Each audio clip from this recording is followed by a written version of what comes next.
अस्सलाम वालेकुम नाज़रीन, आप देख रहे हैं HND न्यूज़। मैं हूँ आपके साथ आतिफा बलोच। नाज़रीन, खबर शामिल करते हैं हारूनाबाद से। HND न्यूज़ के इंचार्ज नुमाइंदगान गुलाम महाजुद्दीन की रिपोर्ट के मुताबिक बिजली के ज़ायद बिलों के खिलाफ हारूनाबाद के इलाका फ़कीर वाली में भी बिजली के बिलों के खिलाफ एहतजाज का सिलसिला शुरू हो गया। 137 6 स्टॉप पर सैकड़ों देहातियों का एहतजाज, बिजली के बिल जलाकर हुकूमत के खिलाफ शदीद नारेबाजी। तफसीलात के मुताबिक हारूनाबाद के नवाही इलाका फ़कीर वाली में मुख्तलिफ देहातों से आए सैकड़ों देहातियों ने 137 6 स्टॉप पर बिजली के ज़ायद बिलों के खिलाफ शदीद एहतजाज किया, हुकूमत के खिलाफ नारेबाजी की, बिजली के बिलों को आग लगा दी गई। मुजाहिरीन ने फोटाबाद से लाहौर मेन हाईवे रोड भी ट्रैफिक के लिए बंद कर दिया।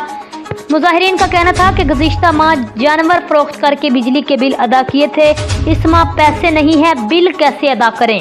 पहले ही शदीद महंगाई से परेशान हैं। देहातियों ने मुतालबा किया फौरी तौर पर बिजली के ज़ायद बिलों में कमी की जाए और रिलीफ दिया जाए। अब तक के लिए इतना ही। मज़ीद खबरों के लिए आप देखते रहिए HND न्यूज़।